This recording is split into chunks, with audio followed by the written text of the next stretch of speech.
오늘의 본문 말씀은 사무엘상 16장의 말씀입니다.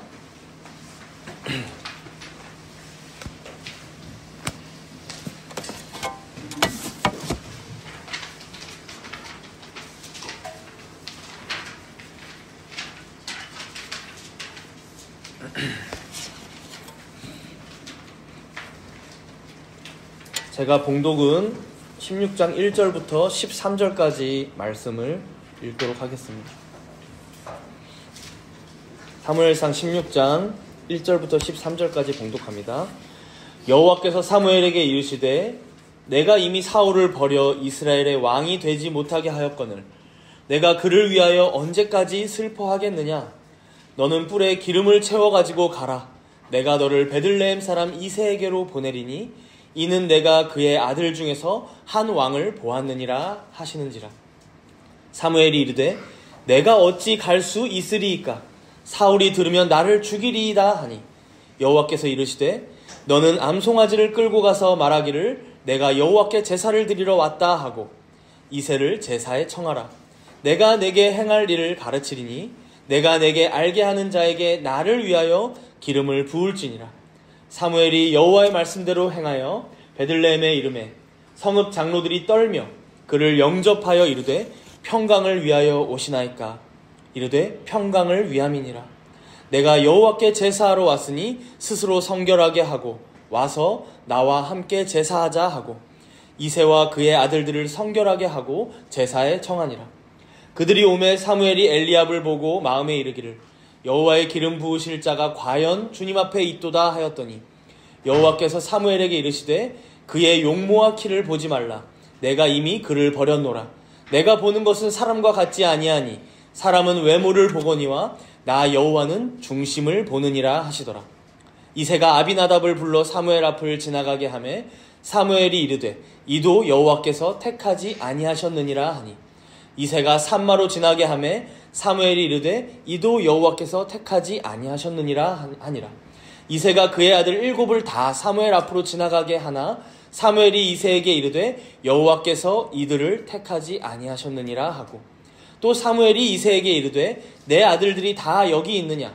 이새가 이르되 아직 막내가 남았는데 그는 양을 지키나이다. 사무엘이 이새에게 이르되 사람을 보내어 그를 데려오라. 그가 여기 오기까지는 우리가 식사 자리에 앉지 아니하겠노라. 이에 사람을 보내어 그를 데려오매 그의 빛이 붉고 눈이 빼어나고 얼굴이 아름답더라. 여호와께서 이르시되 이가 그니 일어나 기름을 부으라 하시는지라. 사무엘이 기름불 병을 가져다가 그의 형제 중에서 그에게 부었더니 이날 이후로 다윗이 여호와의 영에게 크게 감동되니라. 사무엘이 떠나서 라마로 가니라. 아멘. 우리는 지난주까지 사무엘상 13장에서 15장에 걸쳐서 왜 사울이 하나님께 버림받을 수밖에 없었는지, 왜 하나님께서 사울을 이스라엘의 왕으로 삼으신 것을 후회할 수밖에 없으셨는지 그 내용을 살펴봤습니다. 하나님께서는 한 번의 제사보다 하나님의 말씀을 청종하고 그리고 하나님의 말씀에 순종한 것을 더 기뻐하셨고 순양의 기름, 가장 좋은 것이라 생각되는 부분을 바치는 것보다 오히려 자신의 목소리를 듣는 것을 더 귀하게 여기신다는 것을 우리가 확인했습니다. 그러나 이와는 반대로 사울은 하나님의 말씀을 청종하고 순종하기보다 겉으로 보여지는 것, 즉 자신의 어떤 종교적 열심 혹은 백성들 앞에서 자신의 인기가 얼마나 있는지 이런 외적인 것들에 휘둘리는 모습을 보았습니다. 그렇게 하나님께서는 사울을 더 이상 이스라엘의 왕으로 인정하실 수 없었고 오늘 본문 16장에는 하나님께서 이제 새롭게 기름을 부으셔서 세우시는 왕이 등장하는 내용을 볼 수 있습니다. 오늘 본문 1절을 보시면 사무엘이 여전히 지금 사울을 위해 슬퍼하고 있는 걸 볼 수 있습니다. 사무엘의 심정을 우리가 이해해 보자면 자기 자신은 이미 늙었죠. 벌써 몇 장 전에서 사무엘이 많이 늙었다라고 얘기 나왔습니다. 언제 죽을지 모르는 상황에서 더 이상 자신의 유지를 이어받을 사사가 이 이스라엘에 없습니다. 그래서 믿을 건 왕으로 세운 사울 한 명뿐이었는데 이제 이 사울마저 하나님 앞에서 사실상 실패하게 된 것이죠. 그러니 이 이스라엘의 민족의 미래가 어찌 될까 고민과 슬픔이 많았던 것 같습니다. 하나님께서 사울을 이스라엘의 왕으로 삼으신 것을 후회한다라고 말씀하셨던 것처럼, 그리고 비통해하고 슬퍼하셨던 것처럼 사무엘도 이 하나님의 마음과 동일하게 비탄해하고 있었던 것 같습니다. 그러나 그런 사무엘에게 오늘 하나님께서 찾아오셔서 이렇게 말씀하시죠. 1절인데요. 제가 읽습니다. 내가 이미 사울을 버려 이스라엘 왕이 되지 못하게 하였거늘 내가 그를 위하여 언제까지 슬퍼하겠느냐. 너는 뿔에 기름을 채워가지고 가라. 내가 너를 베들레헴 사람 이새에게로 보내리니 이는 내가 그의 아들 중에서 한 왕을 보았느니라. 우리가 지난주 말씀에서도 봤지만 하나님께서는 후회하시지만 후회하지 않는 분이셨습니다. 즉 사울이 이처럼 불순종하고 불신앙하는 이 현실, 이스라엘의 현실은 분명히 슬퍼할 수밖에 없는 현실이지만, 그러나 그렇다고 해서 하나님의 뜻이 여기서 좌절되거나 마치 하나님께서 갑자기 당황스러워하시면서 자신의 계획과 뜻을 변경하시는 분이 아니라는 것이죠.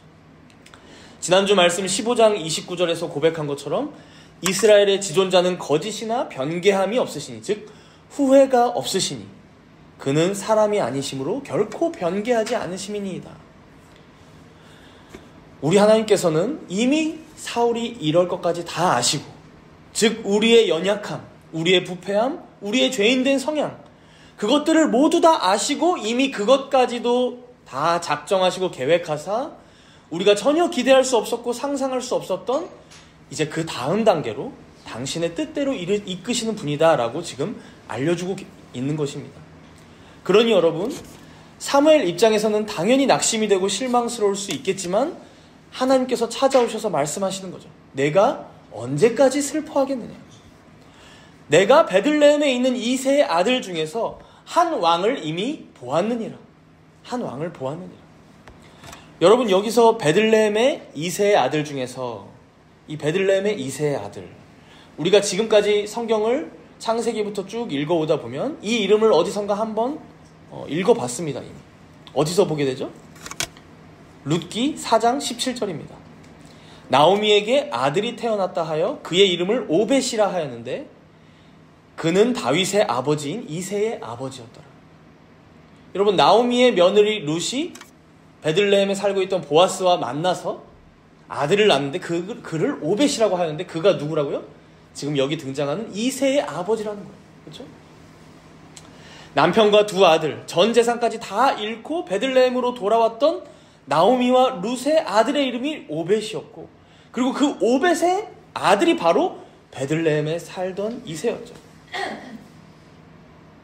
그러니 여러분, 하나님의 이 크신 경륜을 한번 생각해 보십시오. 우리는 바로 눈앞에 있는, 코앞에 있는 저 사울왕이 속을 썩이고 힘들게 하니까 어때요? 현실이 비통하고 슬픈 것입니다. 그러나 우리 주님은 이미 그럴 것을 다 아시고 변개치 않으시는 하나님께서는 이미 사사시대 때부터 나오미와 룻을 베들레헴에서 돌아오게 하시고, 또 베들레헴에서 이 룻과 보아스가 만나게 하시고, 그래서 결국 그들의 손자로서 이 이새가, 어제 신주원 어린이에게 어린이 성경 읽어주다 보니까 거기서는 아마 룻과 보아스가 살았던 집에 이새가 살고 있었을 거라고 이렇게 이제 픽션으로 설명하더라고요. 가능한다고 생각합니다. 거기서 오벳, 그리고 그 오벳의 아들 이새, 또 이새의 아들 중에서 한 사람을 이스라엘 왕으로 삼으실 것을 이미 하나님께서는 옛날부터, 아니 여러분 태초부터 작정하셨다는 것이죠. 그러나 인생들은 이런 하나님의 크신 계획을 전혀 알지 못합니다. 이해하지도 못합니다. 그러니 어떤 문제나 고난 앞에서 슬퍼하며 두려워하며 고통스러워하고 있는 것이죠. 오늘 본문 2절에 이어서 보시면 사무엘은 하나님께서 찾아오셔서 왜 슬퍼하냐고 자신의 계획을 말씀하셨는데도 어떠냐면요, 두려워합니다. 2절에 보니까 사무엘이 이르되 내가 어찌 갈 수 있으리이까? 사울이 들으면 나를 죽이리이다. 여호와께서 이르시되 너는 암송아지를 끌고 와서 말하기를 내가 여호와께 제사를 드리러 왔다 하고. 아마 당시의 사무엘 상황을 보면 이미 사울과 어느 정도 사이가 틀어져 있었던 것 같아요. 그러니까 아직도 왕은 사울이지만 여러분, 사무엘은 하나님의 대언자로서 너는 하나님께서 더 이상 왕으로 인정하지 않아 라고 얘기했으니까 뭐예요 여러분? 왕의 신하로서, 왕의 백성으로서는 반역인 것이죠. 그러니까 처음에 사울을 왕으로 세워준 게 사무엘이긴 했지만 이제는 반동분자가 되어버린 거예요. 그래서 얘기하는 거죠. 아무리 하나님께서 새로운 왕을 세우라고 베들레헴에 저를 가라고 하시지만 혹시나 사울이 이거 들으면 난 죽을 거예요. 당시 사무엘이 보통 라마에 지냈는데요. 이 베들레헴까지 가려면 사울이 지내고 있는 이 기브아를 지나가야만 했습니다. 그러다 보니까 혹시나 소문이 저 사무엘이 새로운 왕에게 기름 부으러 간다라는 소문이 들리면 어때요? 중간에서 사울이 어떻게 할지 모르는 것이죠. 그래서 여기서 하나님께서 이제 꾀라는 단어가 하나님께 좀 불경하다면 지혜를 하나님께서 부리라고 말씀을 해주십니다. 암송아지 한 마리를 끌고 가라. 그래서 베들레헴에 제사를 드리러 간다고 하면 될 거야 라는 거죠. 그러니까 여러분 당시에 사무엘이 사사이긴 하지만 제사장의 역할도 감당했기 때문에 마치 지방의 출장처럼 내려가서 이제 제사를 드리고 이렇게 올라오고 했던 것 같습니다. 그래서 결국 4절에 보면 하나님 말씀대로 그렇게 이제 사무엘이 이행을 하죠. 근데 보십시오. 베들레헴의 이름에 성읍 장로들이 떨며 그를 영접하여 이르되 평강을 위하여 오시나이까. 지금 베들레헴 성읍 장로들이 사무엘이 온다고 하니까 부산해진 거예요. 우리 베들레헴 성읍에 무슨 볼 일이 있으시지? 하고 지금 두려워하며 떨며 영접했대요. 떨며.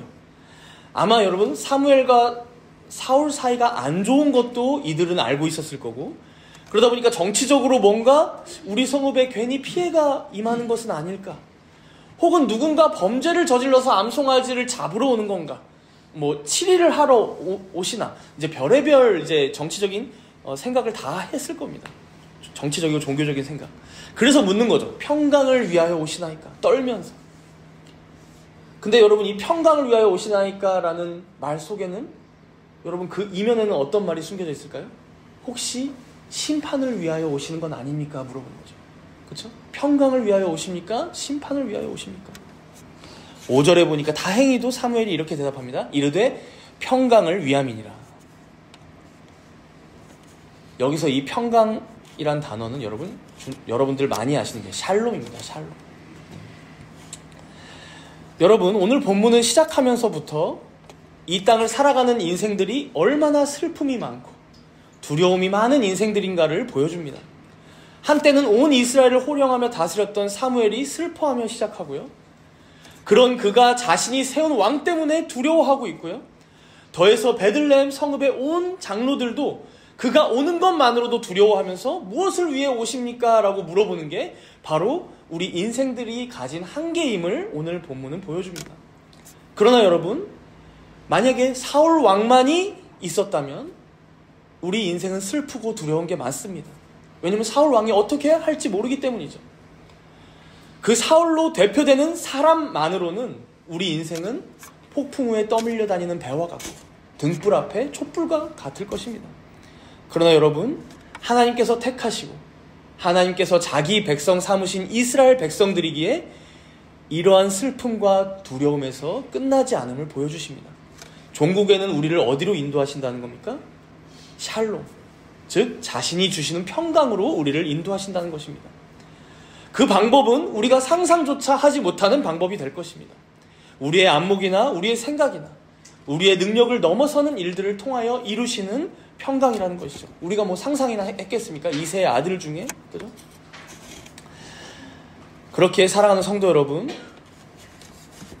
우리가 인생에서 기대한 대로 일이 되어지지 않고 혹은 계획했지만 다 무너졌을 때 물론 우리는 슬퍼할 수 있습니다. 다가오는 미래가, 적용해보자면 다가오는 올 한 해, 이 2024년이 기대되고 설레기보다 오히려 더 두렵고 염려될 수도 있습니다. 그러나 그저 그 자리에만 머물러서 그 슬픔 속에 살아가고 그 두려움에 사로잡혀서 걱정과 염려로만 살아가는 자들이 우리가 아니라는 것입니다. 우리 주님께서는 여러분들을 그냥 그렇게 내버려 두시지 않는다는 것입니다. 왜 그렇습니까? 지난주부터 계속해서 보고 있지만 우리 주님은 분명 후회하시지만 후회하지 않으시는 하나님이시기 때문입니다. 우리의 비천한 처지를 불쌍히 여기시고 긍휼히 여겨주시지만 그 자리에 그냥 내버려 두려고 우리를 택하지 않으셨기 때문입니다. 크고 무한하신 하나님의 지혜와 능력 가운데 자기 백성들을 구원의 자리로 이끄시며 더 성숙한 성도로 빚어가시고 영화롭고도 순결한 주의 신부로 삼아주실 것이기 때문입니다. 그러니 여러분들의 마음을 어렵게 만들고 불안하게 만드는 문제들 여러분들 앞에 다 있을 것입니다. 그럴 때 여러분 그 문제에게 계속 당하고만 있지 마십시오. 오히려 하나님께 여러분 물어보십시오. 오늘 성읍의 장로들처럼 두려워 떨더라도 물어보십시오. 주님, 심판을 위해서 이 문제를 주셨습니까? 아니면 평강을 위해서 이 문제를 주셨습니까? 그러면 주님이 대답해 주실 것입니다. 이르되 평강을 위함이니라. 지난 한 주간 함께 묵상한 하이델베르크 요리문답 묵상집에도 보면 하나님께서 우리에게 죄와 비참을 깨닫게 하시죠. 특별히 하나님의 율법 앞에서 깨닫게 하십니다. 그러면 우리가 한번 생각해 볼 수 있죠. 왜 그런 죄와 비참을 깨닫게 하십니까? 왜 다 완전히 지키지도 못할 하나님의 율법을 우리 앞에 놓으시고 명령하십니까? 그렇게 하라고. 그저 그 앞에서 계속 못 지키는 너희 자신을 자책하고 슬퍼하며 그렇게만 평생 살아라 라고 하나님께서 저주하시는 걸까요? 아니라는 것이죠. 결국에는 평강으로 인도하시기 위해서 세상이 주는 잠깐의 쾌락이나 인스턴트 같은 즐거움 말고 진짜 하나님의 율법 안에서 누릴 수 있는 하나님의 참되신 진리 안에서 누릴 수 있는 하늘이 주는 평안, 영원히 주님께서 우리에게 베풀어 주시는 그 행복과 만족과 평강을 주시기 위하여 우리에게 율법으로 지도하시고 그러나 그렇게 살지 못하지만 계속해서 그렇게 지키기 위해 살아가게 하신다는 것이죠. 즉 하나님께서 우리에게 바라시는 삶은 슬픔과 고통과 두려움에만 빠져 살아가는 죄인된 인생들이 아니라 하나님 백성으로서 진짜 행복이 무엇인지, 진짜 평안과 만족이 무엇인지 그것을 하나님의 말씀 안에서 경험하고 결국 그렇게 구원받으라고 하시는 하나님의 의도와 목적이 있으시다는 것입니다. 이제 우리가 하나님께서 이 일을 어떻게 이루시는지를 보게 됩니다. 이제 사무엘이 암송아지를 끌고 베들레헴에 갔죠. 다들 그냥 사무엘 말대로 제사 드리러 온 줄 알았을 겁니다. 특별히 이새와 그 아들들을 초청하네? 그 집안과 무슨 인연이 있나? 뭐 좀 이상하지만 참 저 집안 그래도 좋겠다. 뭐 요 정도로 생각하고 동네 사람들이 바라봤을 것 같아요. 성읍의 사람들이. 그래서 6절에 보시면요. 본문 6절에 보시면 아마 제사를 다 드린 후일 것 같은데 이제 사무엘이 이제 원래 목적이죠. 그렇죠? 여기에 온 이새의 아들들을 쭉 둘러봅니다. 하나님께서 이새의 아들들 중에서 한 왕을 보았다라고 말씀하셨으니까요. 그래서 처음으로 본 아들이 엘리압이라고 하죠. 이 이름이 엘리압. 여러분 이 엘리압은 이새의 장남, 첫째 아들이었던 것 같아요. 근데 딱 보자마자 사무엘이 어떻게 생각했다고 합니까? 6절에 보니까 그들이 오매 사무엘이 엘리압을 보고 마음에 이르기를 감탄을 합니다. 여호와의 기름 부으실 자가 과연 주님 앞에 있도다.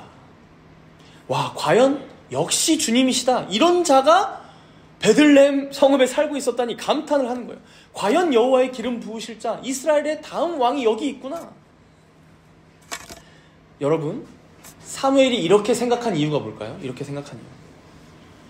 지금 사무엘은 일단 성경 안에서 보자면 엘리압과 말 한마디 나눠보지 않은 것 같아요. 혹시나 만약에 말 한마디 정도 나눴다 하면 이제 짧은 몇 마디 인사 정도 나눴겠죠. 이름이 뭐냐 뭐 물어보고 제가 이새의 첫째 아들 장남입니다. 뭐 이렇게 얘기했을 수 있어요. 그러니까 결국 여러분 뭘 보고 지금 사무엘이 이 감탄을 한 거예요? 지금 판단한 거예요? 자기 눈에 보이는 엘리압의 이 겉모습, 이 외모를 보고 판단하고 있는 거죠. 여러분 지금까지 사울이 계속 실망스러운 모습을 보여왔던 이유가 뭐였어요? 블레셋의 대군들을 보고, 그렇죠? 보고 두려움을 가지죠. 흩어지는 백성들을 보고 자신의 인기가 떨어질까 두려워하는 거죠. 하나님은 다 진멸하라고 하려 하셨지만 아말렉 족속을 처단하고 보니까 너무 좋은 것들이 많아. 가장 좋게 보이는 것을 남기고 결국 눈으로 보이는 것으로만 판단하고 하나님의 말씀에 청종하거나 의존하지는 않았기 때문에 하나님께서 후회하시게 된 거죠. 근데 보십시오 여러분, 오늘 사무엘도 지금 어떻게 판단하고 있어요? 그들이 오매 사무엘이 엘리압을 보고. 여러분, 사울만이 아니라 사무엘도 똑같습니다. 이게 여러분 우리 인생들의 한계라는 거예요. 눈으로 보고 판단하는 것, 그 너머에 있는 하나님의 일하심을 보지 못한다는 것입니다. 그러니 당연히 어때요? 슬프고 두렵고 미래가 걱정되고 한숨만 나오는 것이죠. 물론 그만큼 이 엘리압의 외모가 대단하긴 했던 것 같아요. 단번에 사무엘의 마음을 사로잡은 걸 보면요, 여기서 이제 하나님께서는 사무엘에게 아주 중요한 진리를 가르쳐 주십니다. 우리 함께 본문 7절을 읽어볼까요? 본문 7절입니다. 16장 7절 읽습니다. 여호와께서 사무엘에게 이르시되 그의 용모와 키를 보지 말라. 내가 이미 그를 버렸노라. 내가 보는 것은 사람과 같지 아니하니 사람은 외모를 보거니와 여호와는 중심을 보느니라 하시더라. 지난주에 순종이 제사보다 낫다라는 말씀과 더불어서 이 사무엘서 말씀에서 아주 유명한 구절이죠, 그렇죠? 사람은 외모를 보거니와 나 여호와는 중심을 보느니라. 신약 성경에서도 많이 인용됩니다. 먼저 여러분, 여기서 하나님께서 사무엘에게 뭘 보지 말라고 말씀하고 계세요? 첫 번째로 그의 용모와 키를 보지 말라고 하세요. 그의 용모와 키를 보지 말라고. 여기서 용모와 키를 보고 뽑았던 왕이 한 명 생각나죠. 누구였어요? 사울이었죠. 여러분, 사울은 용모와 키, 남들보다 머리 하나는 더 있는 그 키를 보고 여러분 뽑았습니다. 그리고 이미 한번 용모와 키를 보고 뽑은 다음에 실패했잖아요. 근데 또 용모와 키를 보고 사람을 뽑으려고 안 된다라고 하나님 말씀하시는 거예요. 그러면서 내가 이미 그를 버렸노라. 내가 보는 것은 사람과 같지 아니하니 사람은 외모를 보거니와 나 여호와는 중심을 보느니라. 여기서 여러분, 버렸노라라는 말은 엘리압한테 좀 가혹한 것 같죠. 엘리압 아무것도 안 했어요. 근데 버렸대요. 그러니까 이 버렸다라는 말은 사울과 같이 용모와 키를 보고 뽑는 것은 안 된다라는 것을 하나님 지금 강조하면서 말씀하시는 거예요. 버려놓으라. 그런 방식은 버려라라는 거예요. 그럼 여러분, 우리가 여기서 잘 생각해야 합니다. 용모와 키를 보고 뽑으면 안 된다. 그런 방식 버려. 사람들은 외모를 보지만 그러면 안 된다라는 거예요. 그럼 여러분, 반대로 한번 생각해 볼게요. 반대로. 거꾸로 용모와 키가 전혀 안 되는, 누가 봐도 키가 작고, 키 작은 분들을 뭐라 하는 게 아니라 이제 사울이 키가 커서 뽑았다고 하니까 키가 작고, 혹은 왕처럼 위엄이 있지도 않고 준수해 보이지도 않고, 혹은 다른 외적인 조건들을 한번 생각해 보자면 보통 왕은 여러분 카리스마가 있어야 되죠. 사람들, 대중을 압도하는, 일부러 없는 사람으로 뽑고, 혹은 말을 보통 잘해야 되는데 잘하지 않고 말도 못하는 사람으로 뽑고, 똑똑하지도 않은 사람으로 뽑고, 지식도 없는 사람으로 뽑고, 그러니까 누가 봐도 외모로 봤을 때는 절대 안 된다라는 사람으로 지금 하나님께서는 뽑으라고 말씀하시는 걸까요, 여러분? 사람은 외모를 보거니와 나 여호와는 중심을 보느니라. 이 의미가 과연 그렇게 거꾸로 적용하면 될까 싶은 거죠. 문제는 이렇게 생각하면 당장 오늘 본문 안에서도 오류가 생깁니다. 여러분, 본문 12절을 한번 보십시오. 본문 12절. 이제 엘리압이 만약에 첫째였다면 이제 이새의 아들 중에 막내를 데려오는데 이제 그가 왕이 될 텐데, 여러분, 그 모습이 어떻다라고 해요? 그의 빛이 붉고 눈이 빼어나고 얼굴이 아름답고. 여러분, 하나님이 한 입으로 두 말 하시는 것은 아닐 거 아니에요, 그렇죠? 그래서 우리가 이 사람은 외모를 보지만 여호와는 중심을 보신다라는 말씀을 우리가 잘 이해해야 합니다. 그리고 그 힌트가 8절부터 10절에 보면 나와 있어요. 여러분, 본문 8절을 함께 읽어볼까요? 본문 8절입니다. 이새가 아비나답을 불러 사무엘 앞을 지나가게 하매 사무엘이 이르되 이도 여호와께서 택하지 아니하셨느니라 하니. 아비나답이 둘째 아들이었던 것 같아요. 지나가게 하는데 뭐라고 말씀해요?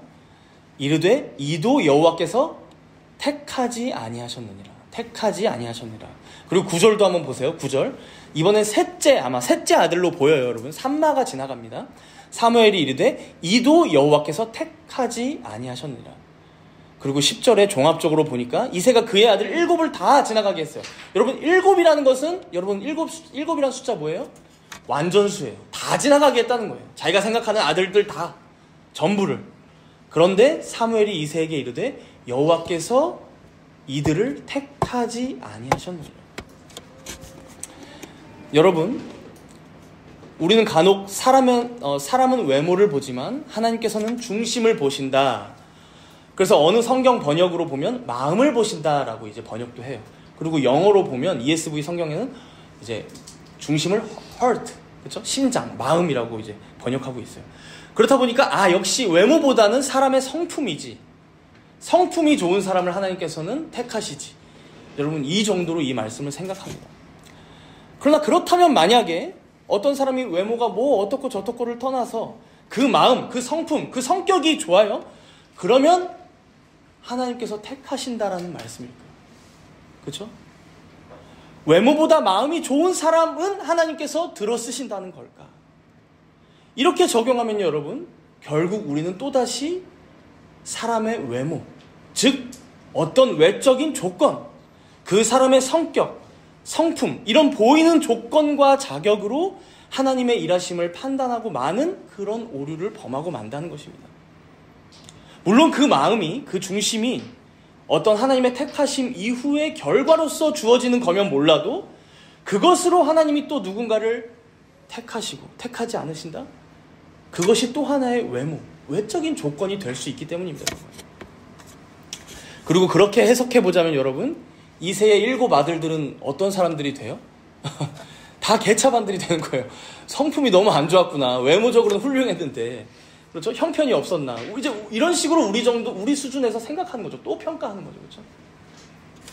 그래서 그런 오해를 하지 말라고 오히려 오늘 본문은 하나님께서 보시는 중심은 뭐냐면 사람의 외모. 그러니까 그저 보이는 겉모습도 아니고 혹은 우리 눈에 보이지 않는다 해도 어떤 사람의 성품이나 성격도 아니고 그것이 외모이든 지적인 수준이든 성품이든 성격이든 그가 가진 재산이든 그가 어느 가문 출신이냐든 혹은 그가 어느 고향에서 태어났냐든 전혀 상관없이 우리 하나님께서는 오직 중심만을 보신다. 즉 우리 수준에서 생각하는 어떤 원인이나 이유나 조건이나 자격이 아니라 그런 인생들이 얽매이는 것들에 제한받지 않으시고 오직 자기의 기쁘신 뜻대로만 선택하시고 역사하신다 라는 의미가 바로 나 여호와는 중심을 보느니라 라는 말씀의 참 의미라는 것입니다.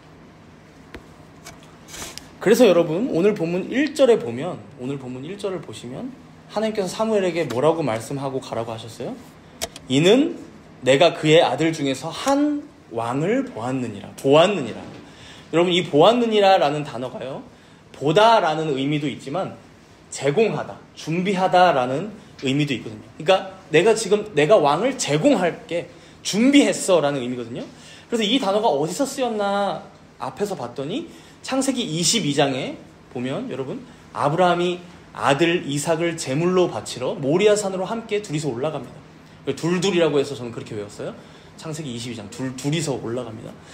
그때 이삭을 죽이려고 아브라함이 칼로 내려치려고 할 때 아브라함을 부르시고 나서 제지하신 이후에 이렇게 말씀하시죠.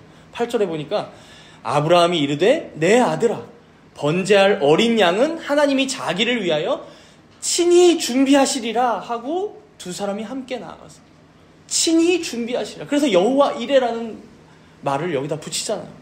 아브라함이. 여러분 생각해 보세요. 아브라함도 이삭도 함께 모리아산에 올라갈 때만 해도 이렇게 하나님께서 제물로 바칠 어린 양을 미리 준비하셨을 것이라고는 생각조차 하지 못했습니다. 지금 자기 눈에 보이는 건 아들 이삭 한 명이고 이삭 입장에서도 다른 제물이 없고 자기랑 아빠랑 둘이 올라가는데 제물을 바친다고? 그럼 다른 대안은 상상할 수조차 없는 게 우리 인생들이라는 거예요. 그러나 여러분 하나님의 택하심, 하나님의 준비하심은 항상 우리의 상상 너머에 있다는 것이죠. 하나님께서 미리 준비하신 어린 양이 이미 그 모리아산 꼭대기 나무숲에 걸려있을 줄 누가 상상이나 하겠습니까? 마찬가지입니다. 오늘 본문에서도 전혀 사람의 생각으로는 생각하지도 못할 평강을 우리를 위해 준비해 두고 계셨던 거예요. 근데 가서 봤더니 첫째 아들 엘리압인 것 같은데 아니래. 얘가 뭐가 부족한가? 외모는 좋은데 성격이 좀 그런가? 둘째 다 괜찮아 보였어요. 셋째 괜찮아 보이는데 아니라는 거예요. 하나님 택하지 않으셨다는 거예요. 이렇게나 하나님의 택하심과 일하심은 우리가 외모를 보고 혹은 우리가 아무리 어떤 통찰력으로 본다고 해도 도저히 예상도, 측량도 할 수 없는 무한하시고 영원하시고 불변하신 하나님의 지혜와 능력 가운데 일어나는 일들이라는 것입니다. 그러니 우리가 감히 외모가 어떻네, 혹은 성격이 어떻네, 혹은 조건이나 자격이 어떻네 평론할 것조차 되지 못하는 게 바로 하나님의 택하심이며 일하심임을 오늘 본문은 말씀하고 있는 것입니다. 중심을 보시는 하나님. 그러니 여러분, 먼저는 여러분들 자신의 인생을 함부로 재단하지 마시기 바랍니다. 여러분들 자신의 인생. 내 인생은 이미 망했어. 이것밖에 안 되는 인생이지. 앞으로 내 인생은 고생길이 훤해. 이렇게만 생각하며 슬퍼만 하고 있다거나 좌절만 하고 있지 말라는 것입니다. 오늘 하나님께서는 슬퍼하고 있는 사무엘을 찾아와서 내가 이미 보았고 내가 이미 준비했고 너에게 제공할 것이니 이 말씀을 믿으라고 말씀하세요. 세상이 보기에도 내가 보기에도 내 인생은 망해 보이는데요, 비천해 보이는데요 라고 할 수 있지만 하나님의 계획 안에서는 가장 선한 길로 인도되고 있는 중이라는 것입니다. 가장 선한 길. 그렇기 때문에 여러분, 타인을 향해서도 마찬가지입니다. 함부로 타인의 인생을 평가하지도 혹은 타인의 구원을 판단하지도 마시기 바랍니다. 우리가 아무리 명석하다 하여도 우리는 다 알 수 없기 때문이죠. 오늘 본문을 보면 이새가 딱 이런 오류를 범한 것을 볼 수 있습니다. 자기 생각에는 여기 사무엘에게 보여준 7 아들이 전부였습니다. 7이란 숫자가 보여주듯이 더 이상 이제 보여줄 내 아들이 없는데 난감했을 거예요. 왜냐하면 18째 아들이 분명히 있었지만 절대 얘는 깜이 되지 않는다라고 생각했거든요. 그런데 보십시오. 본문 11절을 우리 함께 읽어볼까요? 본문 11절. 본문 11절 함께 읽습니다. 또 사무엘이 이새에게 이르되 내 아들들이 다 여기 있느냐? 이새가 이르되 아직 막내가 남았는데 그는 양을 지키나이다. 사무엘이 이새에게 이르되 사람을 보내어 그를 데려오라. 그가 여기 오기까지는 우리가 식사 자리에 앉지 아니하겠노라. 아까 우리가 봤듯이 이새는 사무엘과 함께 자신의 아들들을 데리고 와서 함께 제사를 드렸습니다. 그런데 막내는 뭐 하고 있어요? 아직 막내가 남았는데 그는 양을 지키나이다. 여기서 막내라는 단어는 히브리어로 여러분 보면 카탄이라는 단어인데 이 단어에는 이미 하찮고 중요하지 않은 사람이라는 의미가 내포되어 있어요. 하찮고 중요하지 않은 사람. 그러니까 우리 집안에 사무엘 선지자가 오셨고 제사를 드리지만 너는 밖에서 양이나 지켜도 돼. 외부인 취급을 한 것이죠. 누군가에게 아들로 소개할 만하지도 않은 8번째 아들 막내였다는 것이죠. 시편에도 보면 여러분 다윗은 자신은 부모에게도 버림받았고 외부인처럼 취급받았다는 것을 넌지시 고백하는 내용도 있습니다. 그런데 이제 사무엘은 알게 된 것이죠. 자기도 지금까지 너무도 잘못 생각하고 있었다는 것을 알게 된 것입니다. 이제 자신의 눈으로 판단하길 그치고 자신의 머리로 앞에 있는 사람의 성품이나 자격이나 조건이나 형편이나 가문이나 상황 이런 것들을 판단하기를 그치고 오직 하나님께서 누구를 택하셨는지, 하나님께서 이제 어떻게 일하시고자 작정하시고 계획하셨는지 그 뜻을 구해야겠다. 그래서 이제 어떻게 합니까? 그가 오기 전까지, 그 막내가 오기 전까지 밥도 먹지 않겠다라는 거예요. 결연하죠. 그리고 그가 오자 이렇게 말합니다. 우리 12절, 본문 12절 함께 읽겠습니다. 이에 사람을 보내어 그를 데려오매 그의 빛이 붉고 눈이 빼어나고 얼굴이 아름답더라.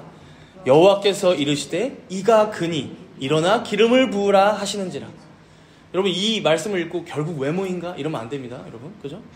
우리가 지금까지 봤지만 하나님께서 택하신 자, 그러니까 하나님께서 미리 이 막내를 왕으로 준비시켜 오셨구나. 그렇다 보니 하나님의 인도하심을 받아 살아온 자의 어떤 매력, 성도로서의 매력, 어떤 아름다움, 그런 사람의 외모와 성품에 대한 설명이라고 여러분 보시면 좋을 것 같습니다. 여러분, 본문은 여기 12절까지도 이 막내 8째 아들의 이름을 단 한 번도 언급하지 않습니다. 우린 다 알고 있지만, 다 읽어본 우리는 다 알고 있지만 그만큼 그는 무명한 자였고 이 집안에서도 외부인이었고 소외된 자로서 험하디 험한 목자의 일만을 감당해온 사람으로 볼 수 있는 것이죠.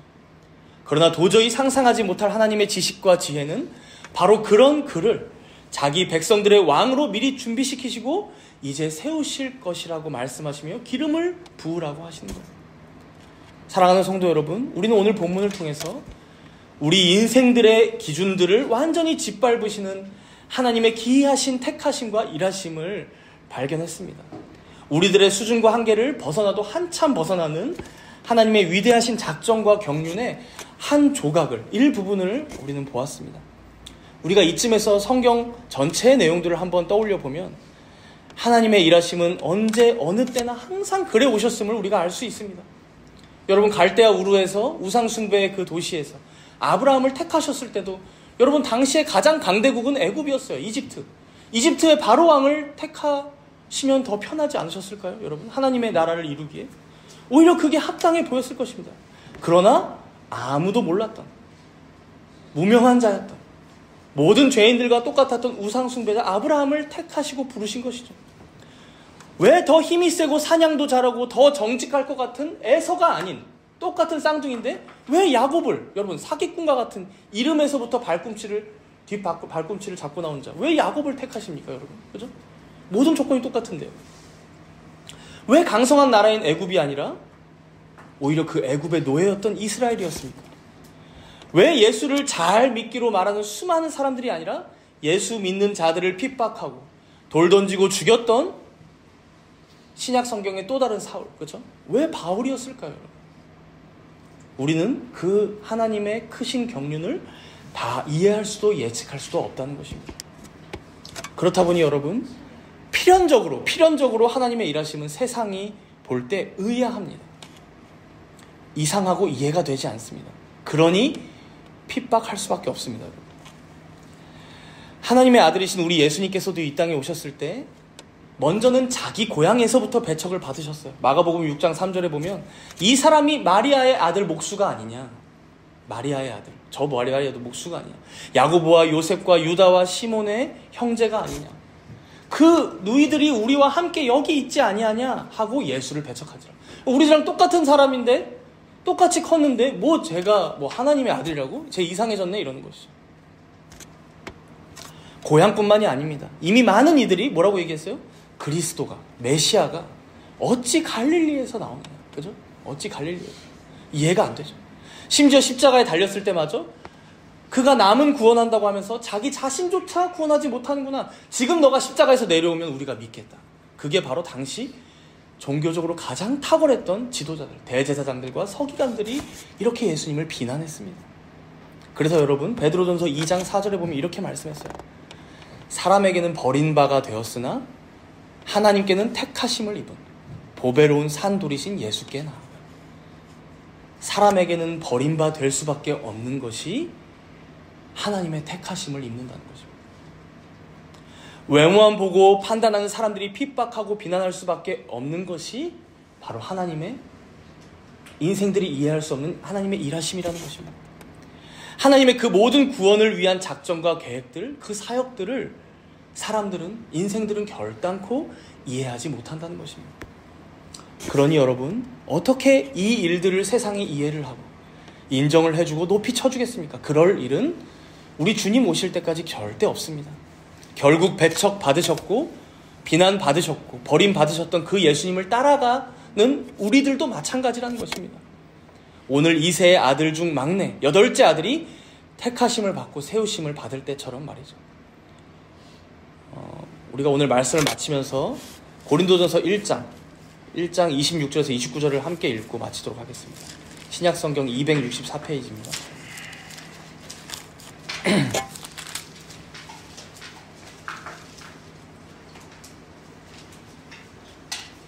고린도전서 1장 26절에서 29절 말씀입니다.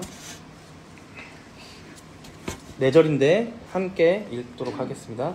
형제들아, 너희를 부르심을 보라. 육체를 따라 지혜로운 자가 많지 아니하며 능한 자가 많지 아니하며 문벌 좋은 자가 많지 아니하도다. 그러나 하나님께서 세상에 미련한 것들을 택하사 지혜 있는 자들을 부끄럽게 하려 하시고 세상에 약한 것들을 택하사 강한 것들을 부끄럽게 하려 하시며 하나님께서 세상에 천한 것들과 멸시받는 것들과 없는 것들을 택하사 있는 것들을 패하려 하시나니 이는 아무 육체도 하나님 앞에서 자랑하지 못하게 하려 하심이라.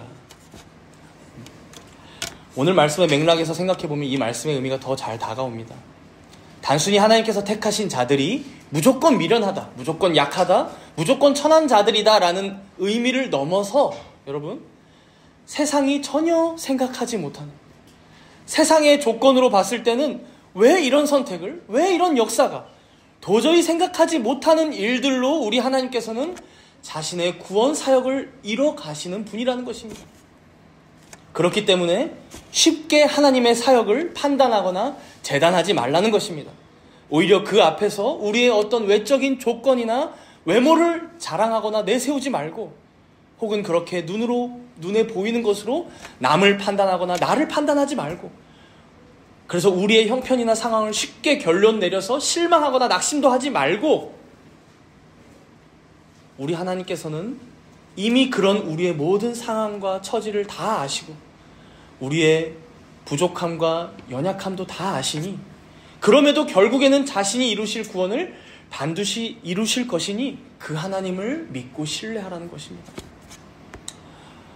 오늘의 이 말씀을 여러분들 마음에 간직하시고 새기시고, 우리의 생각, 우리의 예상, 그래서 걱정되는 것, 염려되는 것, 그래서 때로는 상상으로 이어지고 망상으로 이어지는, 그죠? 그런 모든 것들을 뛰어넘어서 여러분들의 인생을 작정하셨고 섭리하시며 지금도 역사하시는 하나님을 온전히 신뢰하면서 그분만 의지하며 살아가시는 여러분들 모두가 되시기를 축복합니다. 우리 함께 기도하도록 하겠습니다. 오늘 말씀을 기억하면서 우리 함께 간절히 간구합시다. 혹시 여러분들 앞에 놓인 여러 상황들과 문제들로 낙심하고 실망하여서 하나님 앞에서 그 어떤 기대도 없고 감사나 기쁨도 없는 시절을 보내고 있다면, 우리에게 보이지 않는 것을 바라고 믿는 믿음을 달라고, 그래서 우리의 예측이나 걱정을 넘어서 자신의 구원을 이루시는 우리 하나님을 온전히 믿고 신뢰하게 해달라고 함께 기도합시다. 그래서 이제 시작된 2024년 한 해 동안 하나님께서 또 어떤 은혜를 우리에게 베푸시고 어떤 작정과 계획으로 섭리하시며 어떻게 많은 구속의 은택들을 누리게 하실지, 그래서 2024년이 마칠 때 나의 입술을 통하여 어떤 신앙의 고백으로 찬송을 받으실지, 그것을 기대함으로 이 한 해를 시작하게 해달라고 우리 다 함께 잠시 동안 간절히 기도하도록 하겠습니다.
사람은 외모를 보거니와 나 여호와는 중심을 보신다 라고 말씀하신 하나님 아버지, 우리들은 언제나 어리석고 미련하여서 항상 우리 눈에 보이고 귀에 들리는 것으로만 판단하며 그렇게 짧은 지성으로 쉽게 결론을 내리고 낙심하며 좌절하는 자들입니다. 그러나 주님, 하나님의 말씀 어디를 펴보아도 그런 우리의 생각과 예측 안에서 하나님께서는 일하고 계시지 않음을 우리가 봅니다. 영원전에 작정하시고 계획하신 하나님의 크신 경륜은 이 유한한 인생들이 다 품을 수도 없고 측량할 수도 없으며 감히 상상조차 하지 못하는 무한하시고 영원하시고 불변하신 뜻임을 우리가 고백합니다. 하오니 주님, 우리가 우리의 인생을 살아갈 때에 그런 위대하신 하나님을 진정으로 믿고 의지하고 신뢰하며 살아가게 하여 주시옵소서.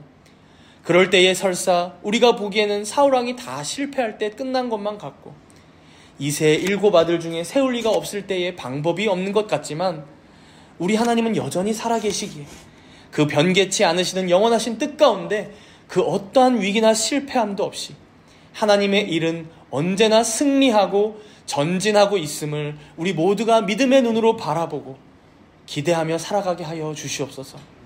이제 막 시작한 2024년 또한 그러한 한 해가 되기를 소망합니다.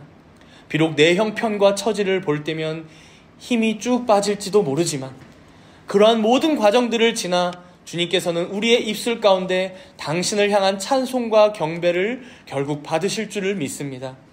우리가 그 하나님을 온전히 믿고 신뢰함으로 다가오는 한 해의 시간들을 기대하며 맞이하게 하여 주시옵소서. 그렇게 날마다 기쁨과 감사 가운데 살아가는 우리들 모두가 되게 하여 주시옵소서. 이 모든 말씀 감사드리오며 우리 주 예수 그리스도의 이름으로 기도드리옵나이다. 아멘.